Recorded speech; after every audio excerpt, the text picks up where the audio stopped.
কোন ঘর কি আপনারা আগে কখনো দেখেছেন? গ্রামে না আসলে এই ধরনের ঘরগুলো আপনারা কখনো দেখতে পারবেন না। এই যে ছোট্ট বাচ্চাটি যে দৌড়ে এসে এই ভিতরে ঢুকলো, সেই মূলত এই ঘরটি বানিয়েছে। এখানে সে আজকে থাকবে। এই তো দেখা যাচ্ছে এই ছোট্ট ছেলেটিকে তারা সুন্দর মতো একবারে নিচে মাটির উপরে ছোট ছোট বস্তাগুলো বিছিয়ে একদম থাকার জায়গা করেছে। এটা খুবই ইউনিক। আর মূলত এই জায়গাটি বানানো হয়েছে এই যে সামনে যে ধানগুলো দেখছেন, এই ধানগুলো শুকানোর জন্য। আর সামনেই দেখতে পাচ্ছেন খড়ের গাদা। কিছুদিন আগেই এই ধানগুলো মূলত জমি থেকে কেটে নিয়ে আসা হয়েছে, আর এখন এই ধানগুলো সেদ্ধ করা হয়েছে। এই ধানগুলো সেদ্ধ করে পরবর্তীতে ধানগুলো ভাঙিয়ে চাল বানানো হবে এবং চাল থেকেই তারা ভাত সচরাচর পান।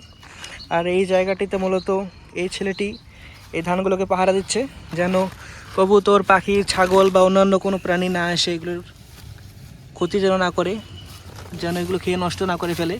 দেখেছেন এই ছোট্ট ছেলেটিকে, সে কত সুন্দর একটি ঘর বানিয়েছে এবং এত মহৎ একটি কাজ করছে পাহারা দেওয়ার মতন। এই ছোট্ট ছেলেটির কাছে একটি মোবাইল ফোনও দেখতে পাচ্ছি আমরা, আর একটি দেখতে পাচ্ছি ঘরের চাবি সম্ভবত। এই তুমি কি ঘরটি বানিয়েছো? হ্যাঁ, ঘরটি বানাতে তোমার কত সময় লেগেছে? কতক্ষণ? 1 ঘন্টা লেগেছে ঘরটি বানাতে, আমরা যেটা শুনলাম। ঘরটি একদম আকর্ষণীয়ভাবে বানিয়েছে। যদি পর্দাগুলো আমরা দিয়ে দিই তাহলে একদম পূর্ণাঙ্গ রূপ নিচ্ছে এই ঘরটি।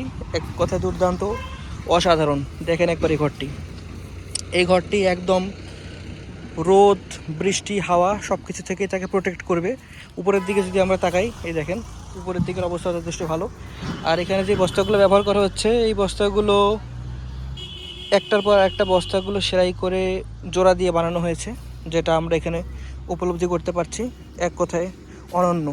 আর আশেপাশের পরিবেশটা যদি আপনাদেরকে দেখাই, দেখতে পাচ্ছেন কত সুন্দর একটা গ্রামীণ পরিবেশ। এখানে বর্তমানে চারদিকে রোদ উঠেছে, যদিও বর্তমানে শীতের সময়, কিন্তু দীর্ঘদিন পর আজকে রোদের দেখা মিলেছে। আর যেহেতু রোদের দেখা মিলেছে, তাই যাদের নিত্য কাজকর্মগুলো আছে তারা সবাই সেরে নিচ্ছে। আর এই ধানগুলো শুকিয়ে নিচ্ছে, ধানগুলো সিদ্ধ করে নিচ্ছে, অনেক ধরনের কাজকর্ম করছে, যেটা আপনারা আমাদের সামনেই দেখতে পাচ্ছেন ভিডিওর মাধ্যমে। আর মূলত যেটা না দেখালে নয়, আবার সেই ঘরটি একদম দুর্দান্ত। গ্রামে না আসলে এই ধরনের জিনিসগুলো আপনারা মিস করবেন। ভালো থাকবেন। আসসালামু আলাইকুম।